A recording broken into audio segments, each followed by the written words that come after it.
Kiranya kasih karunia dan damai sejahtera dari Allah Bapa kita dan dari Tuhan kita Yesus Kristus menyertai Anda. Saya Bob Defense, Anda mendengarkan Renungan Sore edisi Kamis 1 September 2022. Melanjutkan bacaan kita Roma 1 ayat yang ke-7. Kepada kamu sekalian yang tinggal di Roma, yang dikasihi Allah, yang dipanggil dan dijadikan orang-orang kudus. Kasih karunia menyertai kamu dan damai sejahtera dari Allah Bapa kita dan dari Tuhan Yesus Kristus. Kita berdoa. Terima kasih untuk firman Tuhan. Kiranya Tuhan menerangi kami agar kami diterangi hidup di dalam terang Tuhan. Demi Kristus. Amin. Ini ayat yang terakhir dari pengantar Paulus. Dia memberi salam. Itulah yang biasa dilakukan orang yang menulis surat pada masa itu. Ada pengantar, ada salam yang dituliskan di awal surat sebelum dia menyampaikan maksud dan isi pesan yang akan dia sampaikan, ya kan, isinya terutama, ya, kalau maksud ada di pengantar ini. Dan yang terakhir ini kita tahu adalah alamat suratnya, ya.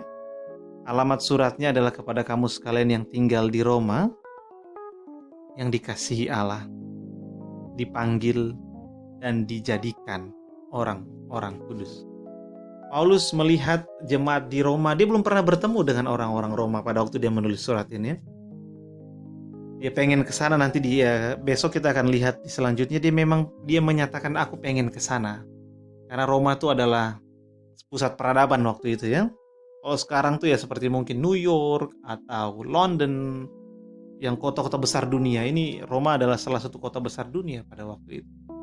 Kalau bukan kota yang paling besar bahkan. Karena ada istilah, kan, semuanya banyak jalan menuju Roma, ya kan. Banyak jalan menuju Roma itu memang adalah istilah untuk kota Roma. Karena pemerintahan Roma itu membangun infrastruktur yang sangat baik. Salah satu kebesaran Roma itu kan ada pada infrastrukturnya, jalan-jalan transportasi yang dibangun sehingga terhubung kemana-mana, sehingga ada istilah itu. Kemanapun Anda berasal, Anda bisa pergi ke Roma. Kenapa? Karena ada banyak jalan menuju Roma. Karena biasanya kan cuma ada satu jalan, dua jalan, ini banyak jalan menuju Roma. Tapi hanya sampai di situ saja. Jangan kemudian kita menjadikan banyak jalan menuju Roma, kita ganti Roma dengan kata Tuhan. Jangan. Tidak banyak jalan menuju Tuhan, hanya ada satu jalan, yaitu melalui Yesus Kristus Tuhan kita. Kenapa?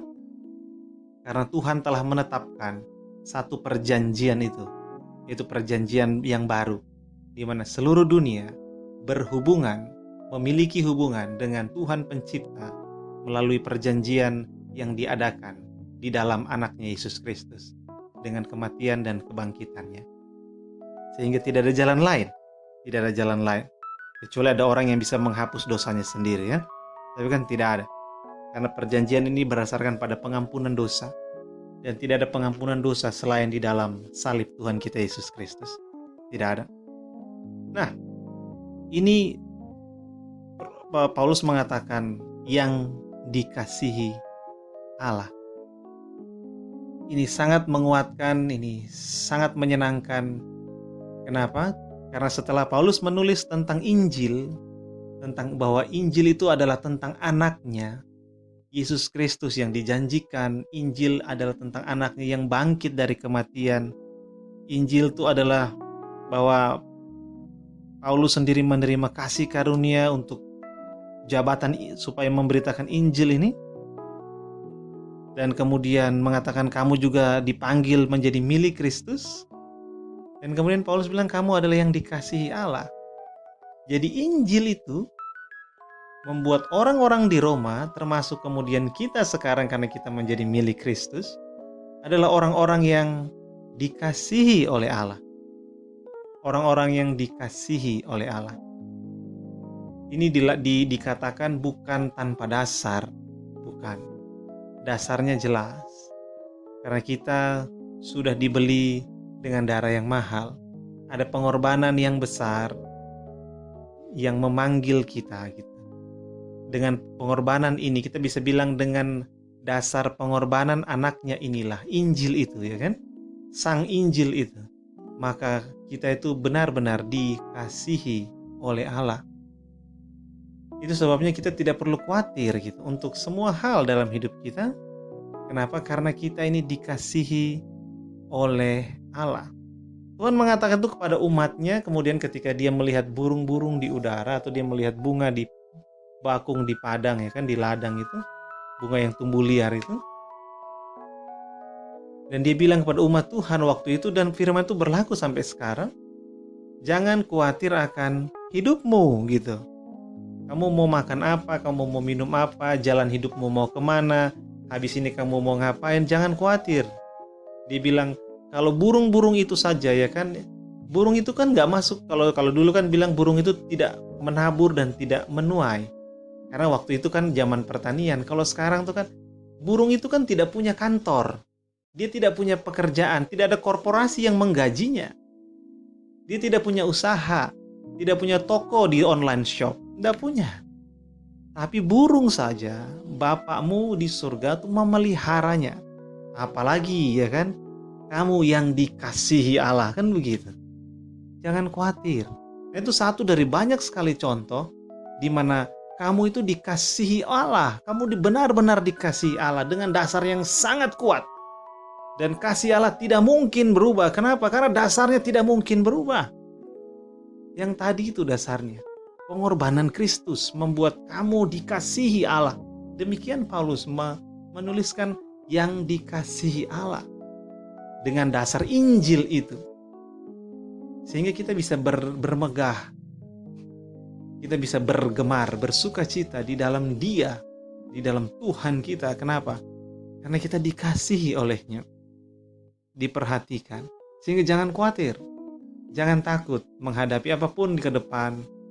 Karena Tuhan ada dan Tuhan mengasihi kita dengan dasar yang sangat kokoh. Nah, tapi selanjutnya Paulus bilang yang dipanggil dan dijadikan orang-orang kudus. Ini ada sebuah panggilan, tapi disertai dengan ada dua kata di sana, bukan cuma satu, dipanggil dan dijadikan. Artinya kita bukan sekedar dipanggil menjadi orang kudus, nanti tahu-tahu kita gagal karena kita ini kan, ya tahu sendirilah kita kan. Kita ini mungkin saja nanti menyimpang sedikit ke kanan, menyimpang sedikit ke kiri. Wah, sulit mempercayai hidup kita sendiri, sulit percaya diri kalau begini caranya kan, masa lalu kita model begitu. Gimana?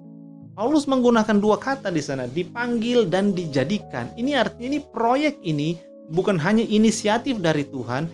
Ini panggilan ini hubungan ini bukan hanya berasal dari Tuhan. Hubungan ini pun dijaga oleh Tuhan.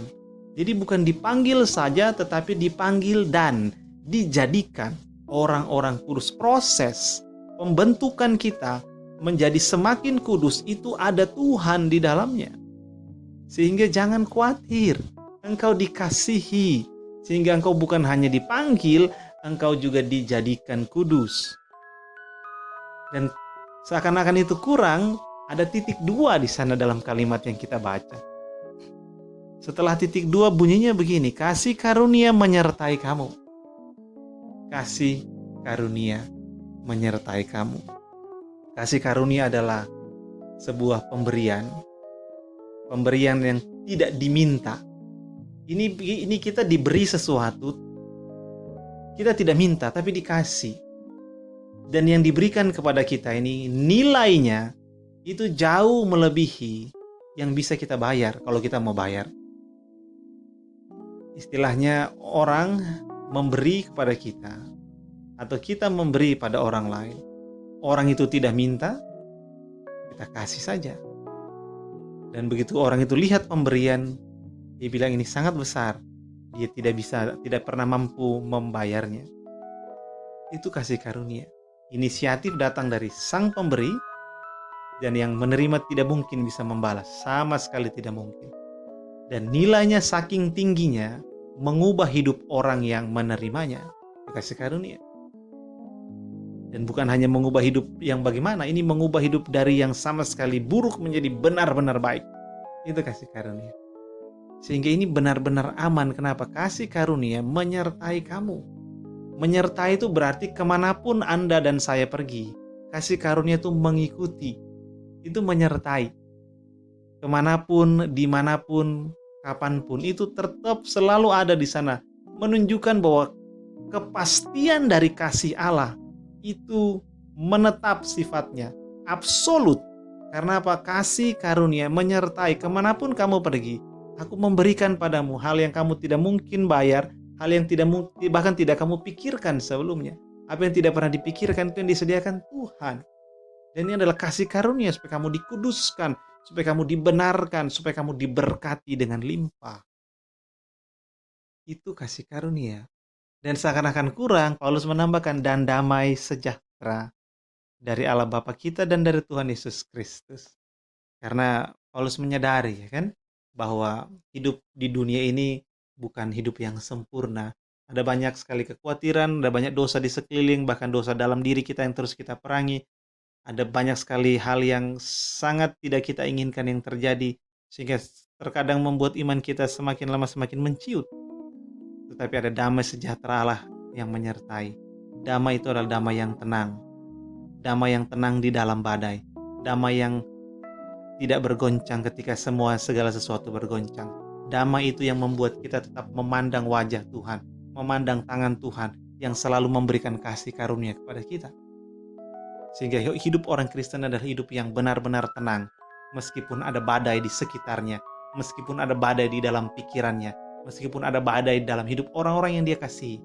Tetapi damai itu yang akan menuntun dia, kasih karunia itu yang akan terus menyertai dia, sehingga dia dapat terus maju. Untuk apa? Untuk menunjukkan kepada dunia bahwa aku adalah yang dikasihi oleh Allah. Aku hidup di dalam kasih Allah dan memuliakan Allah. Dan dengan demikian bahkan seluruh dunia akan menerima kasih Allah melalui apa yang kita lakukan. Itu panggilan kita. Demikian renungan kita. Pada kesempatan ini mari kita berdoa. Terima kasih Tuhan, kami bersyukur untuk firman-Mu pada kesempatan ini. Terima kasih. Pujilah Engkau demi Kristus. Amin. Sejahtera dari Allah Bapa kita dan kasih karunia darinya menyertai Anda dan orang-orang yang Anda kasihi.